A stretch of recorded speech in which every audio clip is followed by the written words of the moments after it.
Hey roomies, welcome to another episode of the Relationship Room where hearts connect and truths unfold.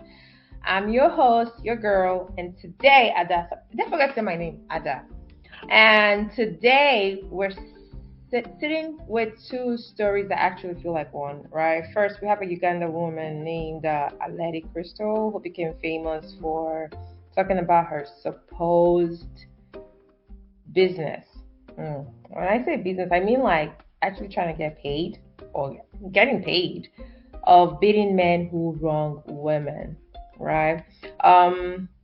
Before I start, you know, expanding on the story, I'm not gonna wait one more second without talking about.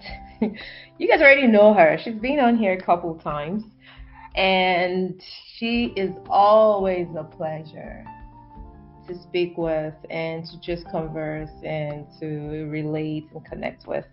And she is no other than my wonderful friend, my amazing sister, your favorite, I think so far favorite guest on the show, and no other than Mo. Girl, welcome back to the show. Thanks for having me. I love how you say favorite guest. We've only had like one guest on this show.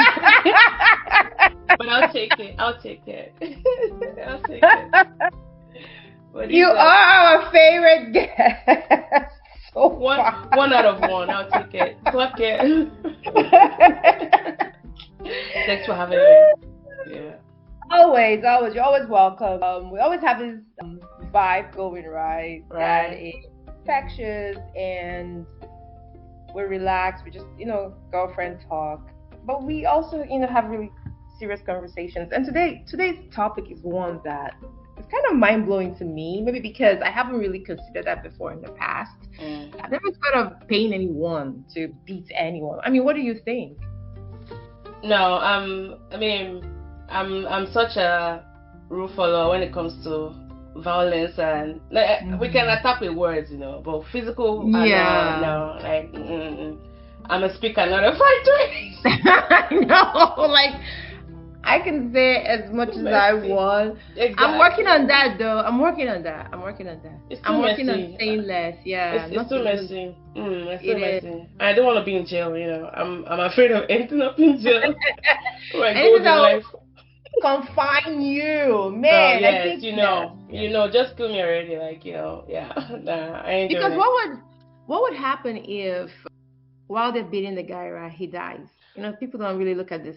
Can we just even think about like no man is worth dying for? Exactly. Like there's no man that I've been born that I would live no man is worth dying for. Like me, exactly. Nah, I ain't doing it. Yeah, so I'm not even sure how she came up with that idea, but just to let you guys a little bit on the backstory of this, right? So there's this girl on TikTok. We already said her name was Aleti Crystal, and she recently became famous, right, for helping women and just kind of like, hey, if a man wrongs you, I got your back, and then she organizes people that will physically manhandle, physically assault, because that's what it really is, as a revenge or as a retaliation to defend that woman's honor and to just kind of like tell the guy, hey, don't try this again. Now, while this sounds really, crazy, there are people who are cheering her on. I mean, she's getting paid. When I saw the video, I was like, she looks very happy. I mean, she looks like a happy business owner. She sounds like she's excited about what she's doing. Now, I have a few questions for you, Mom. Oh, what is the question? So, when you hear about who she is, right, or who she was before the headlines, what stands out to you about her? Do you need me to do any background, or you kind of follow the story too? I think just you kind of summarized it. So she's from East Africa, and I think she was a victim of so many things. She had this guy who she did a lot of not so wholesome thing, and now she's coming back on Instagram and TikTok sharing all of the things she did. And then she has a side hustle where she's beating up men. So, I mean, that pretty much sums it up, right? Yeah. I mean, I would say, I feel like first is that, let me just apologize for my, anytime I come on this podcast, I feel like you make me say things that I would never want to say. So, I want to apologize to myself, the past me that was here before I got on this podcast. Yeah. I think also, like, the worst sounds that I think she's just a girl trying to process her pain out loud, right? Yes, trauma. Yeah. And I think social media is such a place that no matter what you're talking about, there's always an audience. And how much more we're talking about something quite as jarring and controversial as what she's doing, you will find, so there's this saying in Yoruba that, it's always nice to see a madman in the market until that madman is a relative of yours, right? And I'm not saying she's mad or anything, but I'm just saying that there's always an audience. Yes, there's always a niche, right? That's business. Yeah. And I'll give it to her power of storytelling. Like, she comes up and say, what I'm about to say, you guys forgive me. I've done some horrible things for a man, and then she goes on and says the most, jaw-dropping thing, like, you did that for a man, like, girl, like, what were you on? So I think also, I mean, we can laugh about this she's saying, but I just see somebody that is just trying to process her pain out loud. That's what I see when I follow her trends. Now, I haven't watched a lot of her videos. I don't know whether she's actually doing them for for gag value. Again, when you look at your, like, as someone who's been in social media space for a while, which is one of the things I'm just against. The things you post, like, for example, I posted something on endometriosis, and within 2 hours, it had, like, thousands of views. Meanwhile, the other ones were just talking about history of socks in Korea, maybe had, like, 100 views, So the negative, heartbreaking, super vulnerable stuff. And then if you're feeding the algorithm, what does that make you want to do? You want to keep posting things like that, right? Yes, Perhaps she's just coming up with scripts every day about things she's done for a man. We don't know. Again, so I don't try to consume a lot of her content just because. But if she's any iota of truth in anything she's saying, I'm just seeing someone trying to process her pain out loud. I think that's what stands out to me. So, I mean, what do you think about the women that are cheering her on, right? Do you think that that's also a way of them processing their pain, like, through her and through her business? Or do you think it's more like it's trending, let's just get on the bandwagon and just support this view, right, without really thinking about, is it applicable to them, or is it, or do you get what I mean? Like, is it more trend following, or is it more, okay, I'm paying, they've been through so much trauma, so it makes sense to support this cause? Because there are also women who have had trauma that are like, no, that's excessive, that's excessive. And there are also women I'm thinking who are like, I hate to say this, but say what? The Nigerian feminist. Oh yeah. I hate to say that because I always try to stay away from that term. Wait, you're not a Nigerian feminist? No. Are you a feminist or just on the Nigerian variety? Which one are you? I'm a feminist. Not just the Nigerian one. Yes. That is racist, Dada. How dare you? After everything we've done for you. Check me. You see why I said I hate labeling myself. We're about to, like, you turn this conversation. No. Let's stay on point. Yeah. So I've read some comments where they're kind of like, yes, finally, you know what I mean? Like, finally, somebody is finally teaching these men a lesson. Yeah. So what do you have to say about that? So is this kind of a trend following, or is it more like this is an actual cause? Like, this is an actual, crusader. This is, do you get what I mean? Like, is it more of a passion following or more of a trend following? First off, let me just start by saying social media is not a real place. Yeah. It is not a real place. It is not a real place. 9 out of 10 people that are on the cheering you on, or leaving hate comments, they can't even say that in front of you in real life. So let's just get that squared away, right? Now let's just, with that said, let me now play the role of a bit of a contrary. Like, let's just assume that everything she's saying is real, and there are people that are cheering her on, or they are real people. Even though I believe that these people are just faceless. And in this age of postmodernism with AI, who knows? Maybe it's half of the people that are related with her are like AI bots and whatnot. I think I understand a part of it. Again, when you post certain kind of content, you have certain kind of people who want to engage. It's self-selective, right? Or in research we call it selection bias, right? If you've been hurt, if you've been dismissed, if you've been lied to, if you've been gaslit, and let's not be unaware that algorithm is the way it feeds you things that you're experiencing. You say something to somebody beside you, the next thing you know, you open your Instagram feed, they're posting content that caters to that thing we're talking about. But let's live in a matrix system. Then what is real anymore? So I think the chair, I don't think it's really about her. It's just about maybe people who felt they want to get some bit of justice from her story.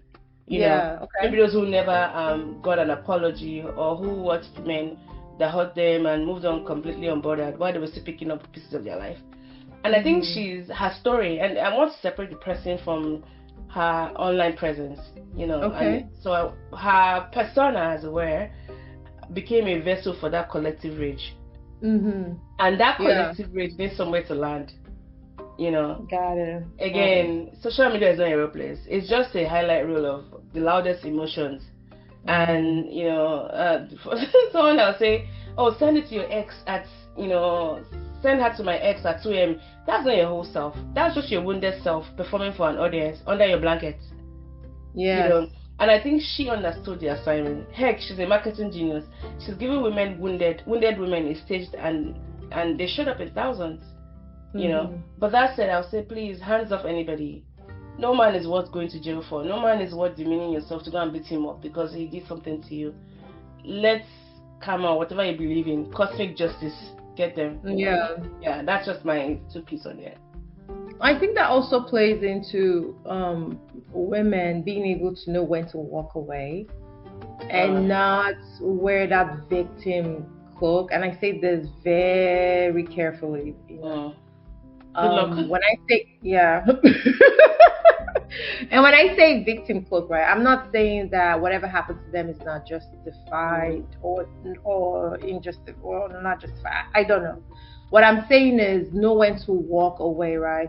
And not wait until you're half dead or quarter dead to look for somebody to beat the man, and then you're still in the same relationship, and then you're still going through the same trauma. You're re-traumatizing yourself, right? Yes, you can get somebody to beat the man and they give him a pounding, he's injured and all that stuff, right? But do you know when to walk away instead of saying, I'm the victim, I'm hurt here, but I'm still in love with this guy? Because I was reading some of the comments, and that was kind of the vibe I was getting. Like, I don't mind you beating him for hurting me, but I'm still gonna be here. Just beat him small. Just give him a little warning so that he treats me better.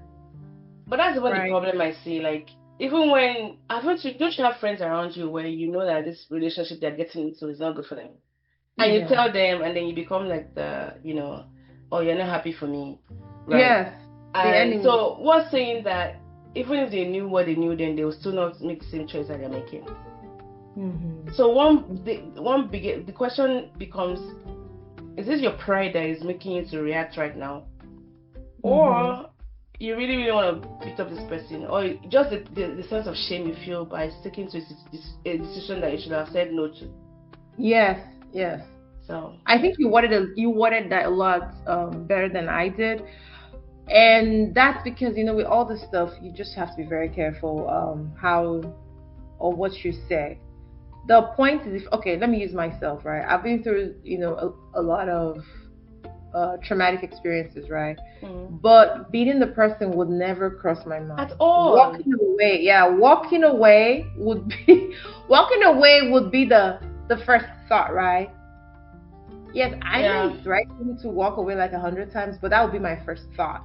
It would not be to physically assault this person just to get my revenge. I mean, maybe education plays a part of it. Maybe exposure plays a part. Maybe access to, other options also play a part, because I'm assuming, and this is an assumption, that some of the women who want to pay to get their boyfriends or husbands or whoever beat up, right, feel like they don't have better options. I mean, we can make assumptions either ways, right? I also want to push back a little bit and say that we need to also acknowledge the shame that comes from staying. Yeah, from staying. For as long as you stayed with me. When you now finally realize that, my goodness. So I think that shame is what pushes. That's assuming this Alex's business is really real and she's maybe. Yeah, it's a real business. Has she beaten anybody yet? I want to say that maybe for some of these women it's just a shame the moment they finally see clearly. Yeah. And they realize how long you stayed. How many signs you ignored, how many times you explained the way behavior that, really had no explanation. And how many people you try to tell. Like, for example, you see people come on Facebook or social media and they are broken up. You're like, 2 weeks ago you still posted about, oh, he did this, he did that. And you're like left there like confused. And in talking to many women, and I think we do that as wives or spouses sometimes, where you maybe flout something your spouse did as a way to just make up for whatever. To cover, yeah. So my own premise now that the most happily married people are the ones you never see on social media. Because there's nothing to prove. There's nothing to prove, there's nothing to perform. Yes. I don't even trust anything I see anymore. Your favorite celebrity couple can come tomorrow and say they're broken up. A mommy and daddy can come over and say they're broken up, So, and just the night before, they were posting about how love they were. And then they now come back and say, that thing I was posting, I was actually not surprised myself for Valentine's Day. I bought the flowers. I did it. It wasn't 50-50. It's like, what is real? Anyway, again, social media is not a real place. So let's be very careful with these and the people we look up to, because you just never know. One of the things I used to tell my friend, that I would like to be a wall. Like when I meet couples, lovey-dovey couples, I don't care about how lovey-dovey. I want to ask them a question. How do you guys fight and what do you fight about?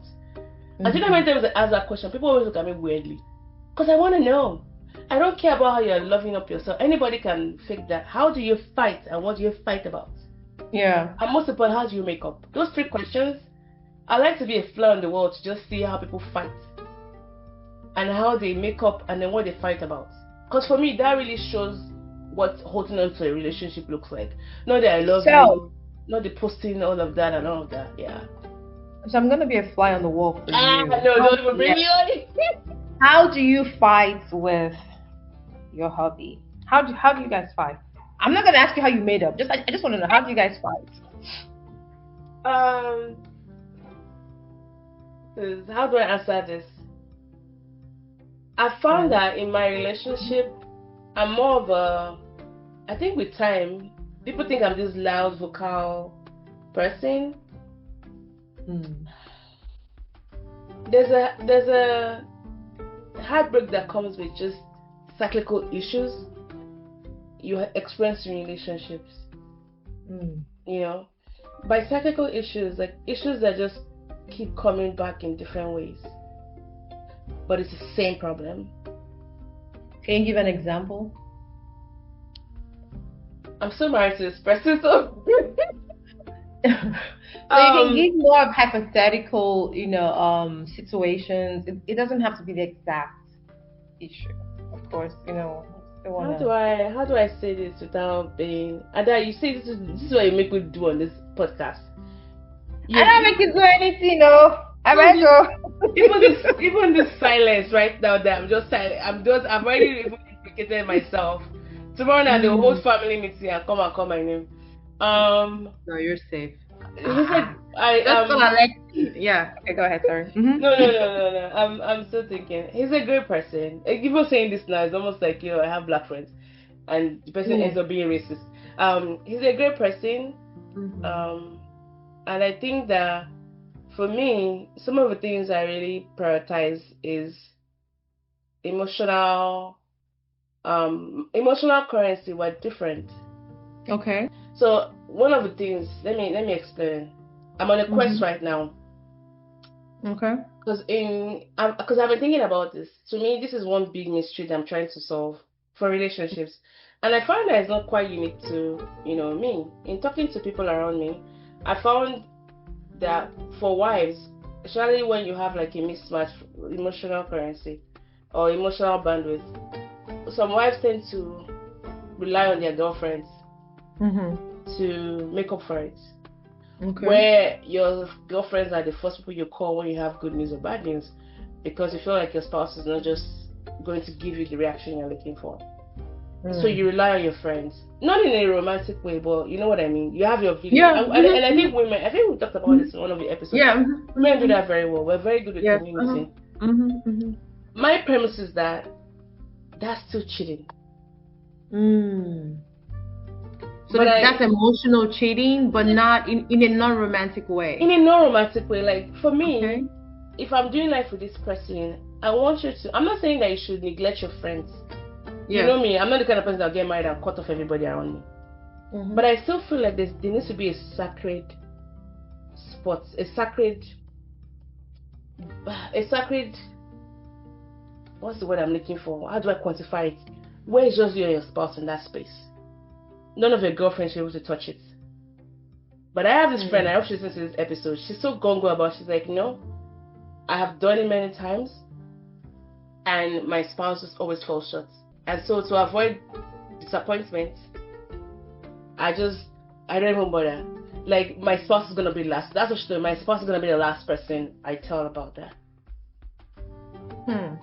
So, and to personalize it for me, it's not quite like that with me and my spouse. But of course, when you marry somebody, you're different people, and length of time doesn't really necessitate. It doesn't really equate to depth of relationship. You can be married for as long and still have areas of struggling. So the thing to struggle with is not quite unique to us. I think most marriages have this kind of problems. So for me, it's just those cyclical issues.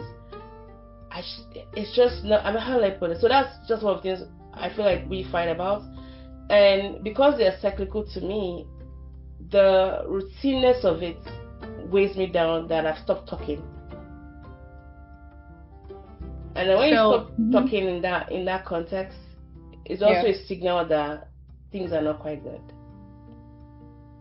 Got it. So you're saying more of an emotional response imbalance, right? So emotional response imbalance, and I think it goes down to upbringing and how we emote. And we're different people. You marry someone that's different. Even if you grew up in the same house, you have different ways of coping with things, right? I mean, is it trying to meet me halfway? Yes. Again, but you asked the question about what do we fight about. Yeah. And I won't call it fights as much as what are the source of dissatisfaction. If you brought him on the podcast, he probably will say something that he sees in me that he's trying to work with me on. Me looking onto the other side. This is one of the biggest things that I feel like we're still working on in the relationship. Yeah. Okay. And I think it's so biblical at its core. It's so biblical at its core, right? Especially if you cast your mind to Garden of Eden, right? And the serpent caused the fall of man, whatever happened there, and there were like when God asked Adam, "Where are you?" Instead of owning it, he says, "The woman you gave me," Yeah. That's one. And Eve, and then I think, and Eve, she went to the serpent for the conversation she should have been having with her husband. Yes. She sought understanding from somewhere else because Adam wasn't just giving her that. And he wasn't available. Exactly. He wasn't even there. Yeah, there were the two people in the whole world. Yeah, he wasn't available. He wasn't even there. Yeah. Yeah, and how did God curse them? How did God curse them? That's an interesting. I just blew my mind right now, right? So the woman was already finding her needs outside of the primary relationship, and we're the only two. And then, so Yeah. So her cost was relational, right? That her desire would be for him. Yeah. She would keep preaching towards him emotionally, keep wanting his approval, keep orienting herself around him, and he would still rule over her instead of meeting her need. Oh. So she was caused to want what he was caused to withhold. And what about his cost? His cost was external. Go out there and provide, produce, fix, build. You know, you would toil towards the ground, towards work, not inward, not towards her.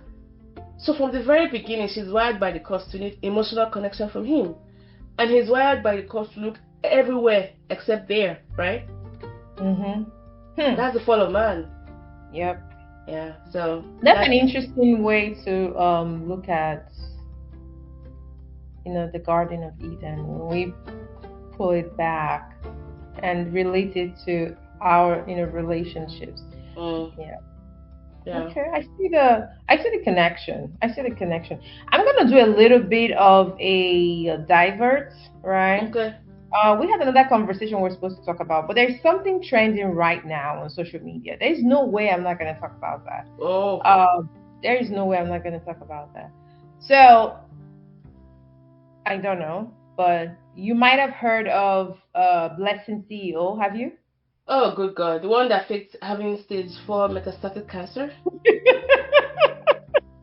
There is no way I'm not gonna talk. It's been stuck in my head. It's not going anywhere. Why are you stressing yourself with somebody that, okay, but go ahead. So here is what I've been trying to understand, right? My analytical restless mind is, how can we get to a certain age, right, as women or as people, not even just women, and we don't outgrow some things, right? And we allow our history to continue to hold us bound, right? So in her story, I've just been trying to understand, how smart can you think you are to deceive fellow intelligent people, right? And while many people are just looking at her fraudulent behavior, I'm also looking at the factor that this guy that came into her life, because we always have relationships, that this guy that came into her life, was he not aware of the things that she was planning to do, right? So if we're talking about relationships and how they either positively or negatively impact us as humans, where do we as partners draw the line, right? Yes, she's a focus for me, right? But I'm also thinking about the guy, right? Is she a negative or positive influence to his life, and is he staying to her, right? Because I'm thinking, just like you said, partners fight and all that stuff. At what point do you say to your partner, nah, I forgive you for your history, but your present is a no-no, right? So what do you think about that? Even in the whole lovey-dovey thing, at what point do you draw a line and say, listen, I understand who you were before, but now the person you're presenting as now is not acceptable? I hate talking about celebrity couples because, again, social media is not a real place. The things I know about this woman and this guy have both been against my will. Here you are again. So here I am again. I think I really came, for those who don't know, I don't even know how to describe him, but his first wife died by self-immolation. Bimbo, may her soul rest in peace. And got with this celebrity. Well, I don't even know what to call her. I don't know if she's a celebrity. I don't know. Like, what even qualifies that word celebrity? See, yeah, I don't even know if she's a celebrity. She's just a person, right? Because, but just continue. So I think if we're talking about these two people in particular, we're making a lot of assumptions. That is integrity, and that is, because when you are together with somebody, for me, if I'm with you, you're seen to be a part of me and I'm seen to be a part of you. So whatever I do reflects off of you, right? True. So that identity formation in relationship becomes a thing.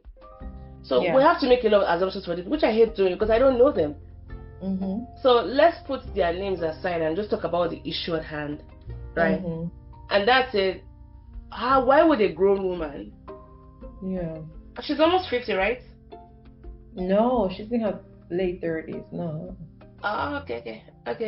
Why would they grow? I mean, at this time and age where you can just with a few keystrokes get to the bottom of everything.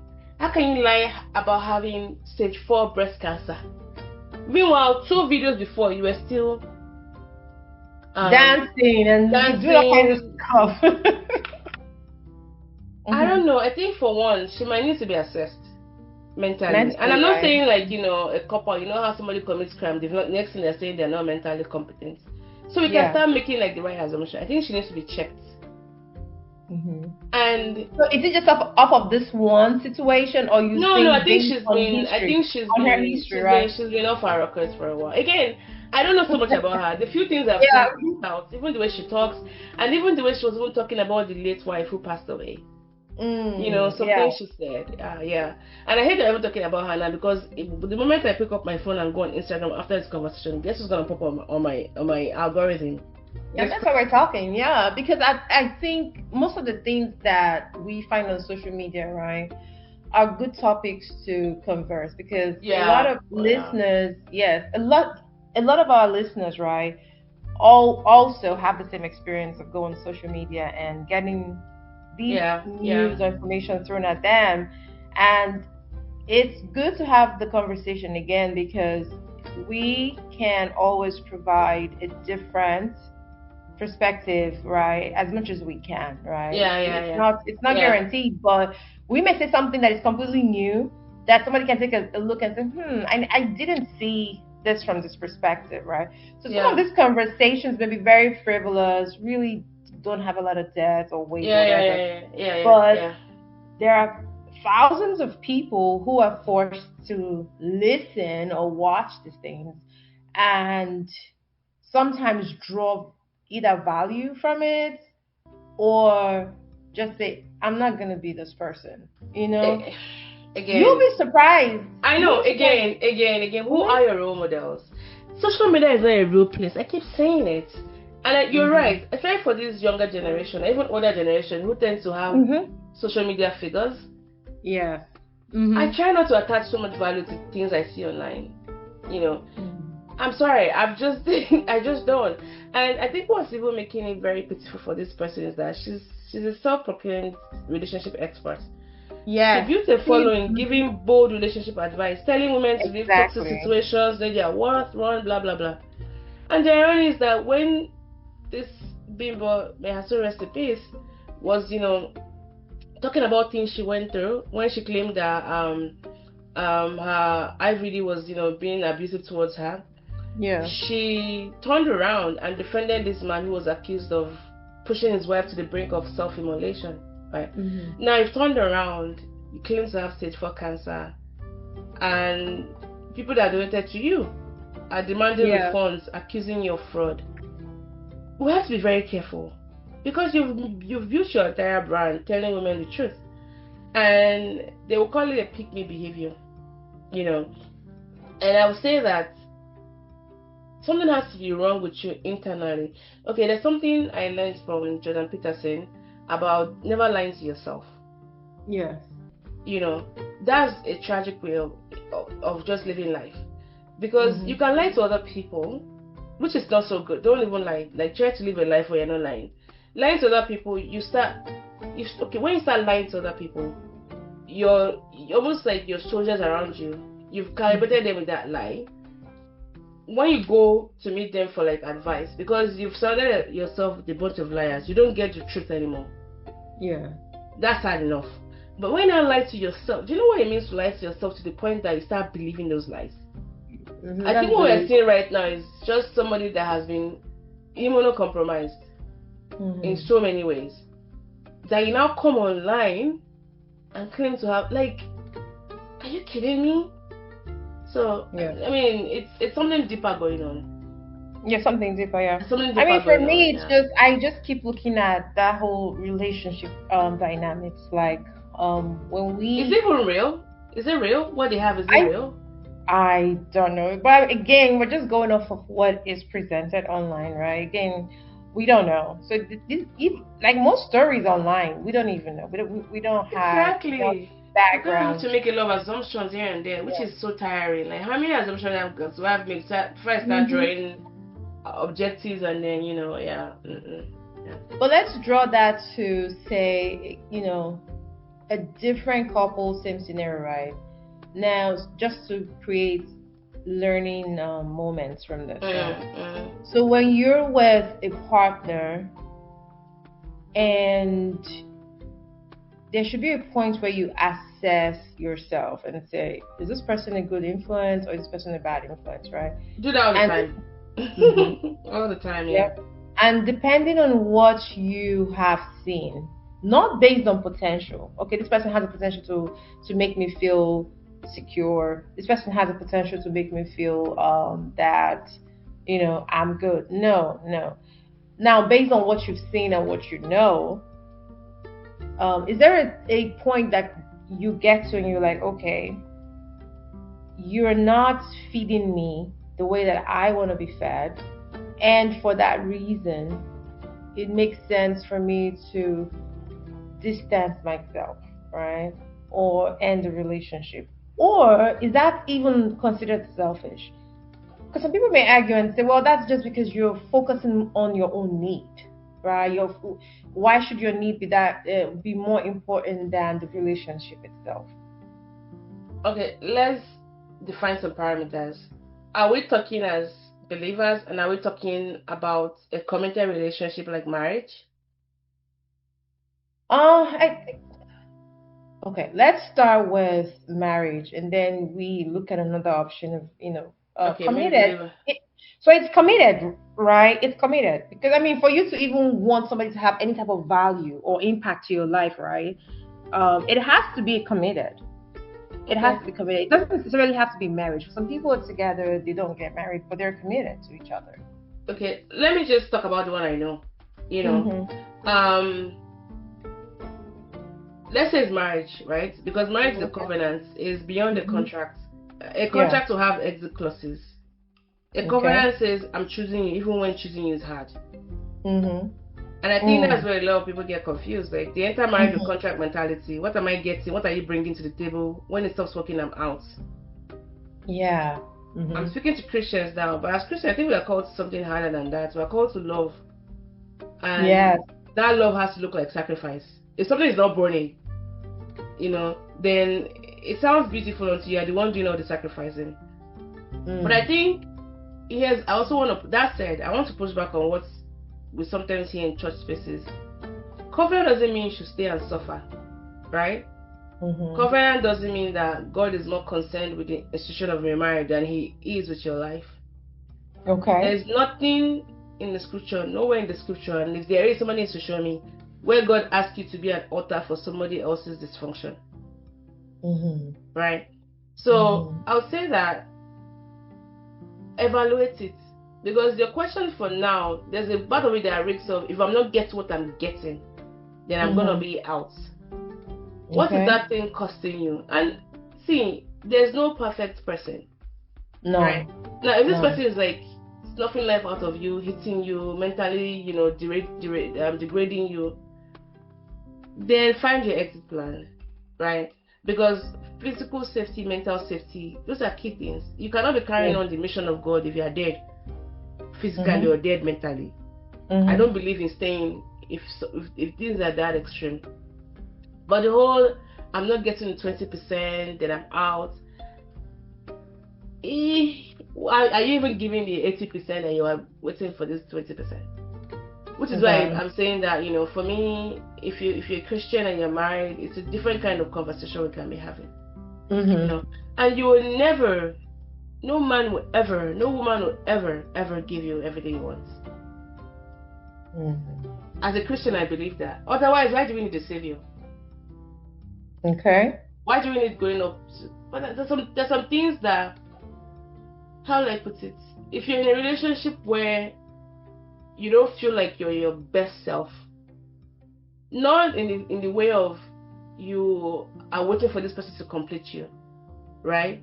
But you know that this marriage is hindering you from being the person God wants you to be. Yeah. And you've prayed about it.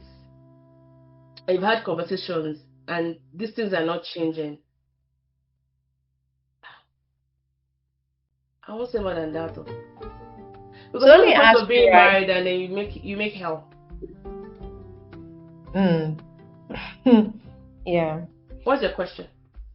So I was gonna ask you this, right? So would it be a deal breaker unless maybe the person really pre-saw this, right? Foresaw this, whatever, however they say it, Yeah, right? for sure, yeah. Now, in a situation where your spouse, right? So let's just pretend that this guy, IVD, is grateful, blessing, or whatever, right?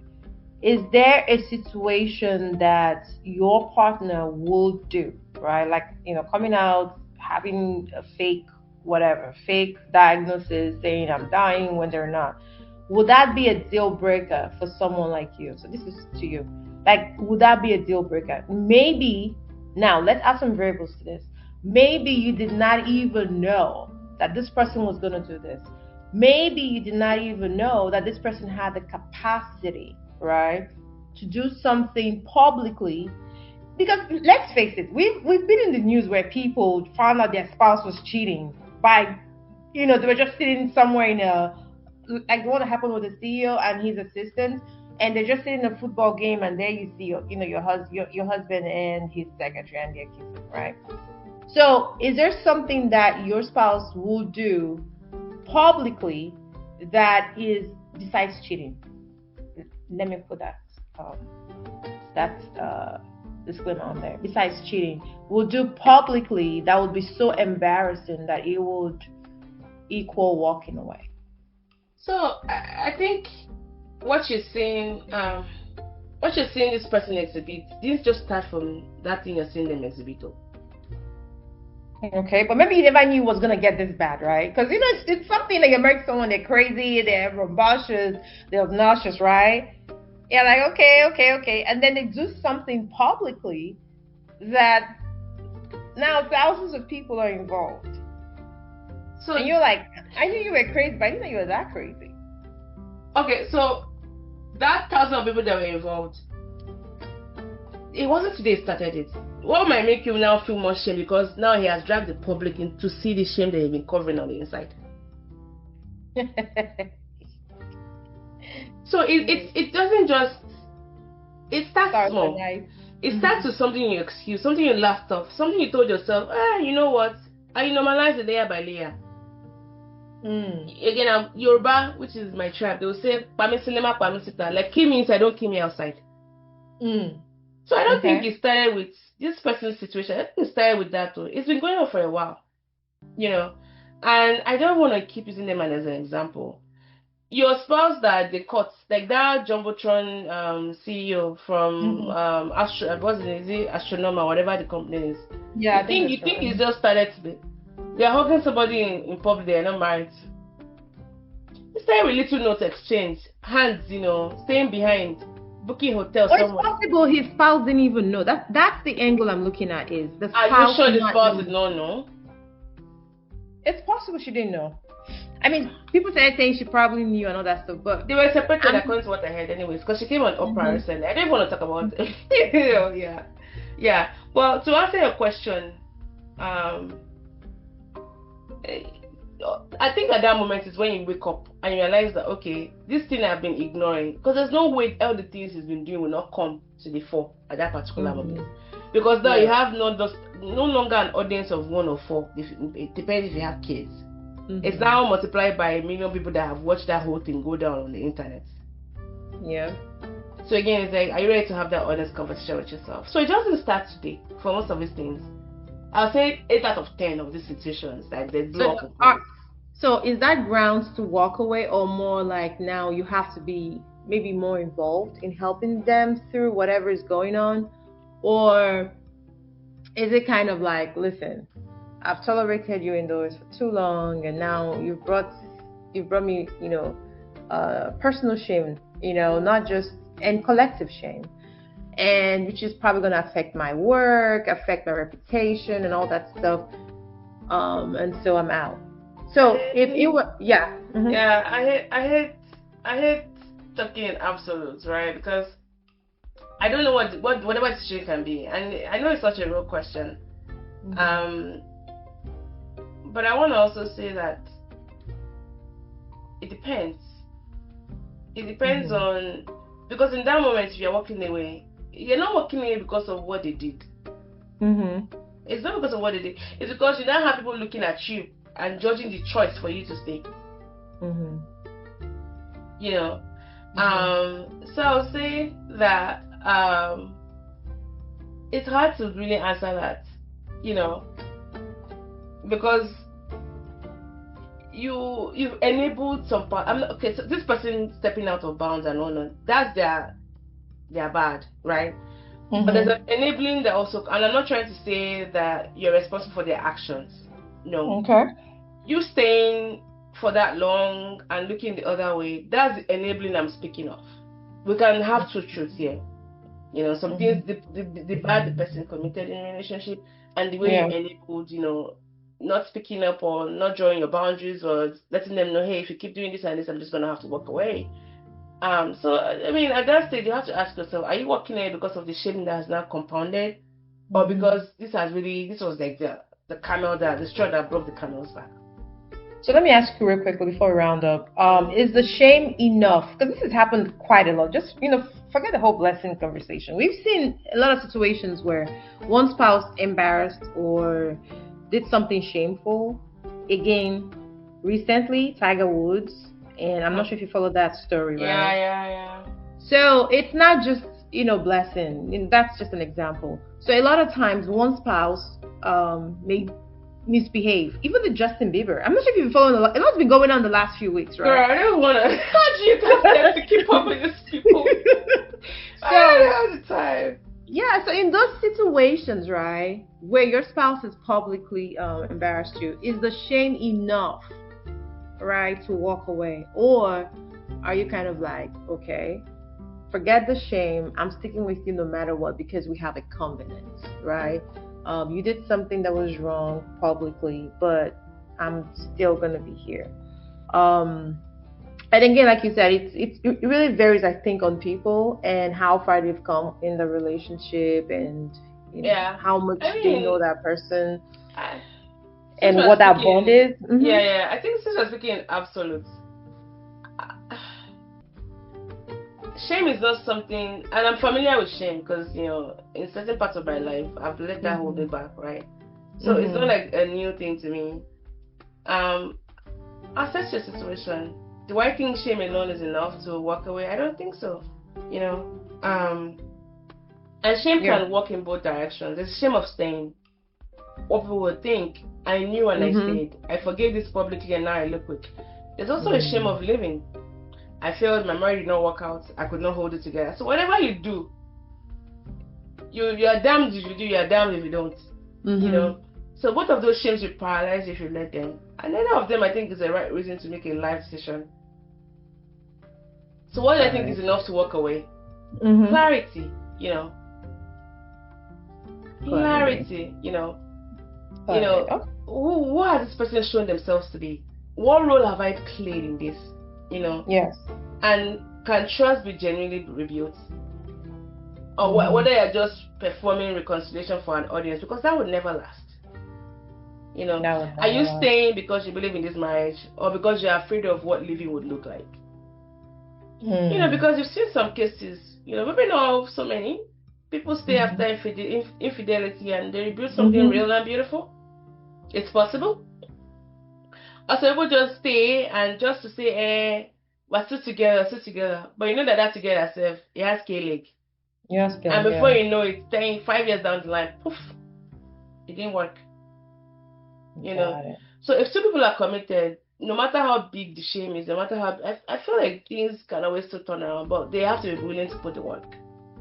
like so. genuine repentance, genuine accountability, genuine. Because I mean, we're human beings. Like we'll have our moments where we did do right, and God forbid you now have the world looking at those Watching. you had. You know, it's not easy for anybody. So I'm not gonna be, and I've never had that happen to me. Thank God that my misbehaviors have only been local. Audience of one or two, you know, how much more if you're on a public platform, you're a public persona. Which is why I'm always very careful talking about celebrities, because look at someone like Justin Bieber now. You grew up in the limelight. Anything you do like this, they will analyze it from here to tomorrow.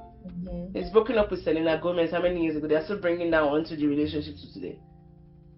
Yeah. It's not easy living in the limelight. Everything you know, you do, just like recently had the DWI, right? That's kind of what I was. Oh, Justin Bieber? Bieber or Timberlake? Yeah. Is it Timberlake or Bieber? Oh, sorry.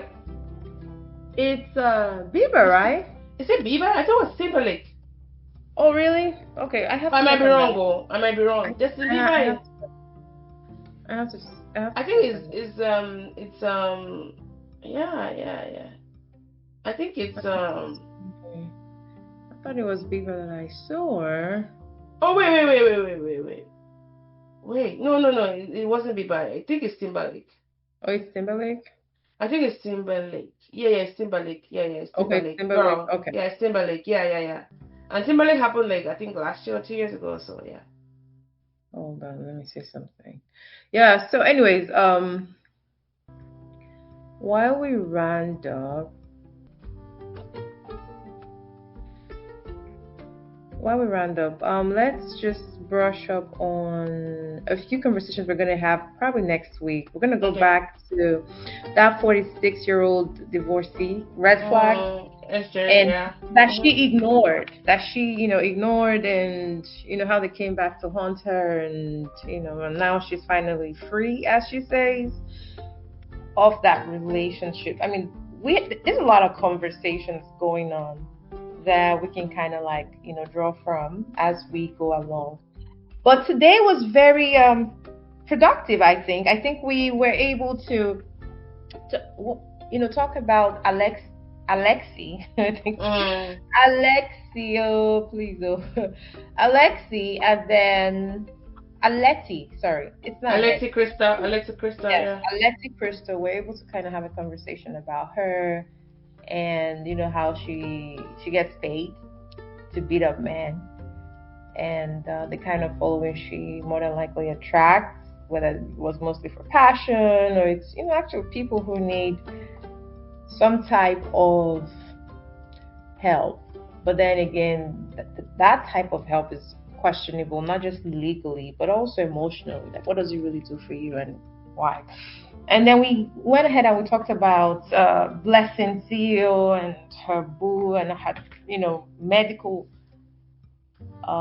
false medical report. At least for now, we're saying it's false until proven otherwise. Because again, with some of the stories, you don't really know. She's claiming it's not false. The public is saying it's false. So I guess as time goes on, that story is going to unravel. And if truly she has cancer, time will tell. Everything is, just really dependent on time at this point. So this is just a trending story, and it hasn't, been concluded on what exactly is going on. But it was a story that just got stuck in my head, and I was kind of just looking at different angles to the story. And we talked about you, and we asked you pretty much what do you fight about, and you did a little bit of a round. How do I sing that song again? Ring around the road. Yeah, ring. Yeah, you did a little bit of that, but I think we're able to pull one or two things out of the response that you gave us. Overall, was a really good session. What do you think? How are you feeling? I like to kind of gauge. How are you feeling? Distracted, of course, as usual. Yeah. I had a question for you though. When you were with your spouse, what were you guys fighting about before you go? What did we fight about? Oof, that was a very long time ago. What did we fight about?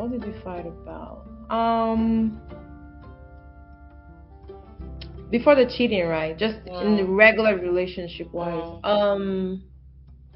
Again, I think just like you're more of a doer. He was more on the, more on the very non-ambitious side of things, right?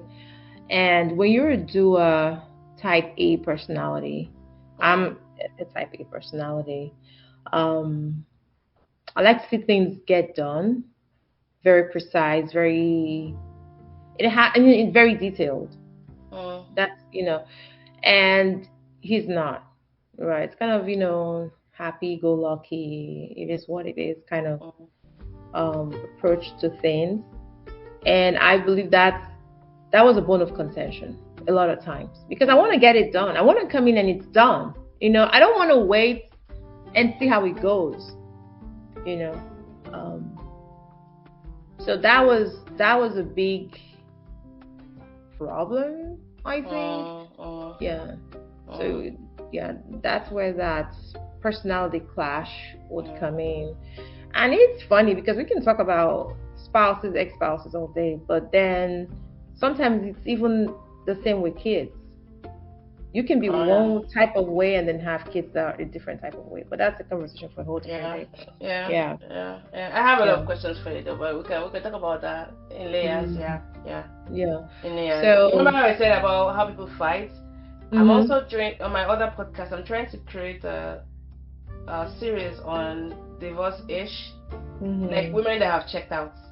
Emotionally. That checked out of divorces. Okay. Oh, sorry. That checked out of marriages. But that's still there. Yeah. Okay, but they're still in the divorce. Yes. Like. And I guess that goes back to what you were saying, covenant, right? So when you're in a covenant, you're not going anywhere unless there's something really that violates that covenant, right? So you just stay, I guess, and be happy, and say. I've heard people say that it's not about my happiness; it's about serving God. Do I agree with that? That's for another day. But yeah, because I believe that when you're happy, you're serving God with your joy and happiness. But that's a conversation for another day. I'm not. So overall, good conversation, Mo. Yeah. Thank you for shedding, a lot of light and wisdom. You're very wise. You're very wise. Yeah. I enjoyed the conversation. I enjoyed it. And we're gonna talk about people. This is not like a gossip thing, but we're gonna talk about people, and that's because they relate to us. As long as you focus on the issues. I don't like doing celebrity gossips. Yeah, but I think we can take out the stories and see what can be helpful in a very constructive way, of course. Yeah. So this was a good one, and I look forward to having more conversations, seeing how we can expand those conversations. So roomies, I hope you enjoyed this conversation as much as we did, and we're looking forward to the next one. Drop a message for us. We would love to hear from you on what topics you want us to talk about more. It doesn't even matter what the topics are. If you have a story that you want to share, or that you saw trending, or you want to just chip in, we're here. Let's talk, let's converse, let's relax, and just have those conversations. So I'm gonna say see you next time in the relationship room, and have an amazing week. Thanks, Mom. Thank you so much for having me as usual. Bye, everyone. Bye, everyone. Bye.